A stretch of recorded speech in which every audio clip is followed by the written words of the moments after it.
All right, here we are, Integrated Math 3. I want to talk about parent graphs. This is really about modeling. I have a 5-step process here for these parent graphs. So step 1 is identify what the graph is first. So step 1 is identify. Step 2 is you want to look at figure out where the new vertex is. Step 3, the process is see if there is any sort of dilation, stretching, or flipping. So any dilation, if it's open or closed, or if it's upside down. Step 4 is write out the general equation. And step 5 is find the specific equation. Okay? So what I like to do here is write all these out so I don't make any careless mistakes. So let me just go through our parent graphs. So the first one we've been working on for a long time, that's a linear function. It is a straight line. Looks like that. Positive slope, something like y equals mx plus b, where this is y-intercept and that's slope. The second one is absolute value. This graph for absolute value graph centered at the origin opening up like this is absolute value. Whatever values you had for x, they stay positive. So if you think about x and y, if I have x is 0, y is 0. If x is 1, y is 1. If x is negative 1, y is still 1. 2, 2, negative 2, 2. So that's why it's at v, opening up. Next one is a parabola. We spent a fair bit of time on parabolas. This is a parabola, y equals x squared, opening up. This is y equals negative x squared, going down. Opening to the right is x equals y squared, x equals negative y squared. Those are not functions because they would have two corresponding y values for any given x value. So there's our parabola. Our next is a cubic function. I'll draw it over here. Cubic function starts down here in our third quadrant, inflection point there, and goes into the first quadrant. So they're negative values. This one's centered at the origin, so hk would be 0, 0. And you could see if you t-barred this thing out with x and y, if I took negative values of x, say negative 1 cubed, negative 1 times negative 1, positive 1, times negative 1 is back to negative 1. And that's why they're third quadrant values. 1 would be 1, 2 would be 8, negative 2 would be negative 8 because it's cubed. Okay. Our next function is either it's called an inverse or reciprocal or a hyperbola function. A function, if you look at the t-bar on this, as x is getting larger, the denominator is getting larger and larger and larger, y is getting smaller and smaller. So 1 would be 1, 0 would be undefined, 2 would be a half, 10 would be a tenth. So the graph of this would look like that. And then negative values of x would give you negative values of y, so it would be a third quadrant graph as well. Okay, then we're down to our square root function.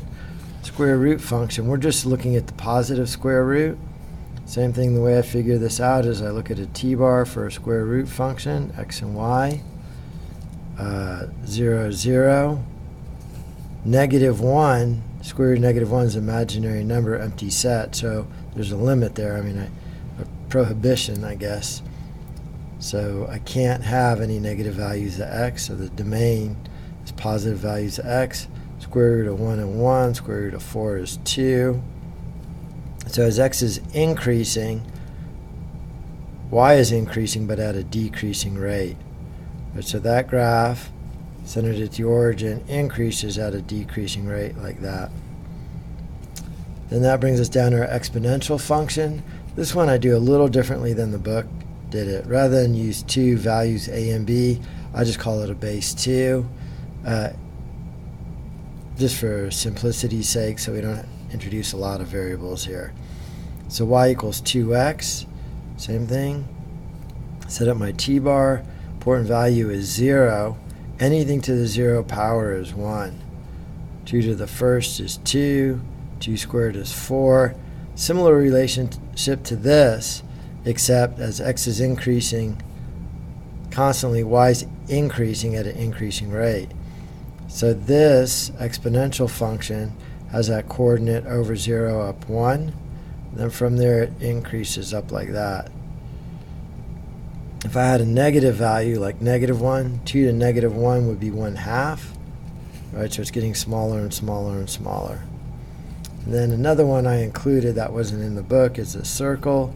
This is a circle centered at the origin with a radius of r around it. If I want to move that vertex around, the new vertex or center of the circle, actually center of the circle will be at hk, the radius is r.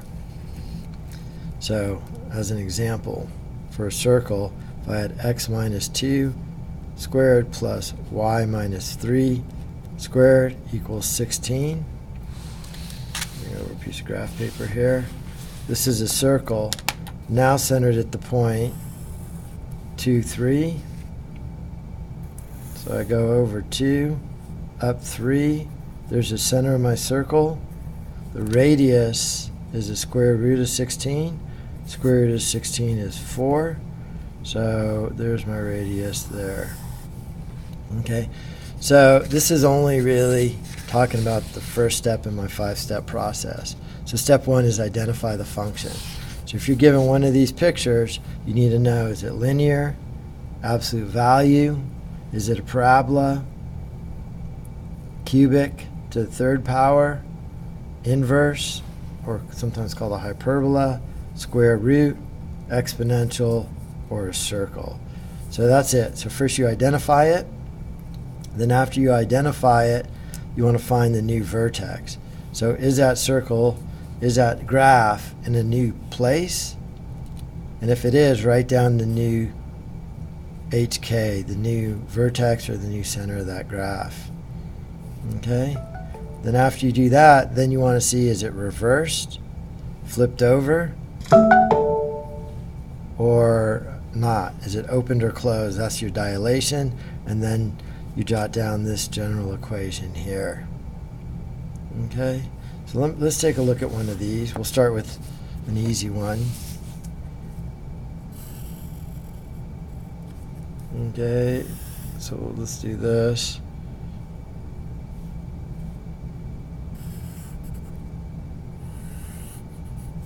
So step 1, I identify this graph.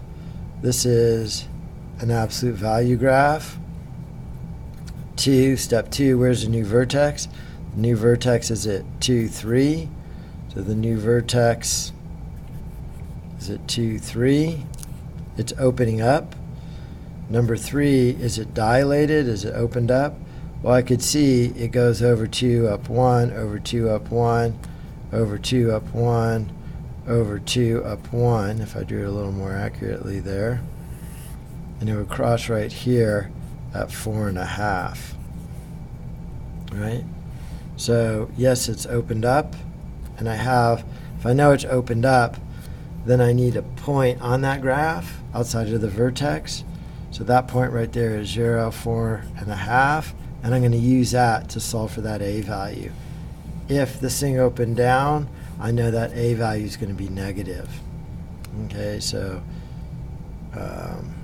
for my dilation, I have yes, and I'm going to solve for a to answer that question. Okay, then step 4, what is a general equation for that absolute value? It's y equals a times x minus h plus k. Sorry, a little off the page here. Go back to my pen as well.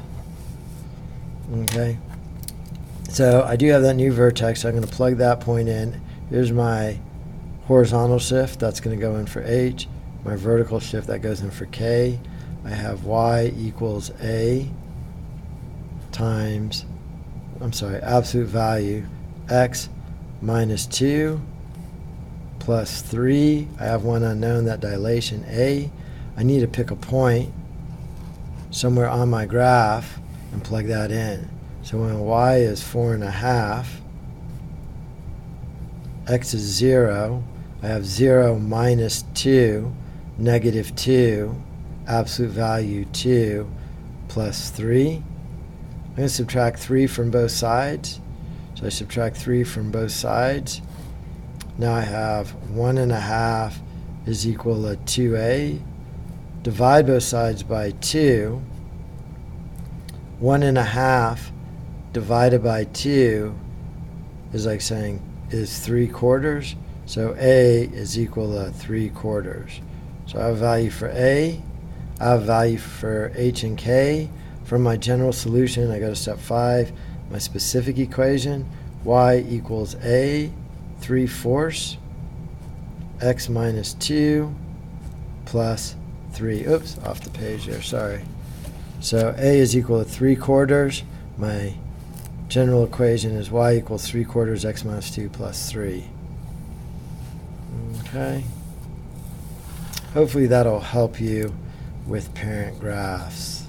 I guess the most important part really is identifying them and seeing if the vertex has been moved and if they've been flipped over, knowing that general equation, and then being able to use your algebra skills to solve for that specific equation.